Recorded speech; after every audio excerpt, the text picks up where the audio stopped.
New intern at the company had been bumming rides home with me every single day. Since we lived in the same direction, I never said anything about it. Until one weekend, well past midnight, when I was dead asleep and my phone rang. Her voice came through like a command. "I'm at Encore Karaoke Lounge. Get over here and take me home." I sat up, irritated. "It's 2 in the morning. Don't you think calling me to come pick you up is a little presumptuous? I'm not your chauffeur." She let out a cold scoff, dripping with arrogance. "My cousin is the HR director at the company. Driving me around is a privilege for you. Do what you're told, or I'll have him fire you." Oh, so she still didn't know I was the boss. When I didn't respond, Maureen Fox let out a smug little hum. "Scared now? Then get moving, and pick me up a hot milk on the way. I want it the second I get in the car." I listened to her barking orders, and I laughed. Maureen had started a month ago. I'd just come back from inspecting the factory floor that day, still in my work coveralls, and ran into her in the elevator right after she'd passed her interview. She wrinkled her nose, gave me a once-over, and instinctively put distance between us. Everyone at the company kept a respectful distance when they saw me, so I didn't think much of it. The next day after work, though, I was about to drive home when Maureen walked right up to my car, pulled open the passenger door, and sat herself down. Her tone was pure entitlement. "You're one of the factory technicians, right? I saw you drive past Lakeview Residences yesterday. That's where I live. Drop me off on your way." I was stunned. I opened my mouth to say something, but she'd already buckled her seatbelt and was snapping at me with that cold impatience of hers. "Let's go already. I'm in a hurry." She pulled out her phone and started scrolling, not sparing me another glance. She was new. I let it slide. It was on the way, so I drove her. When we pulled up to Lakeview Residences, she didn't say thank you.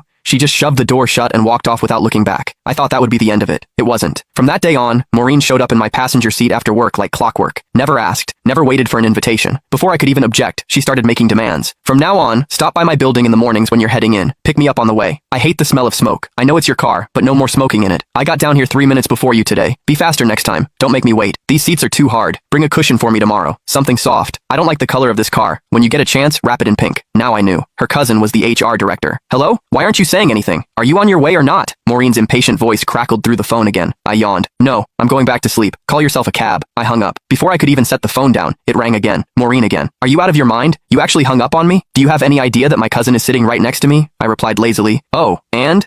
She let out a contemptuous scoff. "You don't even get it, do you? No wonder you're stuck doing grunt work at the bottom of the company. Let me spell it out for you. I brought my cousin and his whole family out tonight for karaoke and drinks, to thank him for getting me hired. If you had an ounce of sense, you'd get over here right now, settle the tab at Encore, then drive every single one of us home. Make a good impression on my cousin. Do a good enough job, and maybe I'll put in a nice word for you. One sentence from my cousin, and you'd be transferred out of the factory floor and into an office. Just like that." What a scheme. So she didn't just want a personal chauffeur, she wanted me to foot the bill too. I paused, then asked, testing the waters, "You're sure your cousin can get me promoted and reassigned with a single word?" But Maureen didn't hesitate for a second. "Obviously. Let me tell you something. Last month, some guy in the marketing department mouthed off to my cousin once. Just once. My cousin had him shipped off to the warehouse. The man had been with the company 6 years, and he didn't even dare make a peep about it. Gone. Just like that. So don't bite the hand that feeds you. My cousin's reach inside this company is beyond anything someone like you could imagine."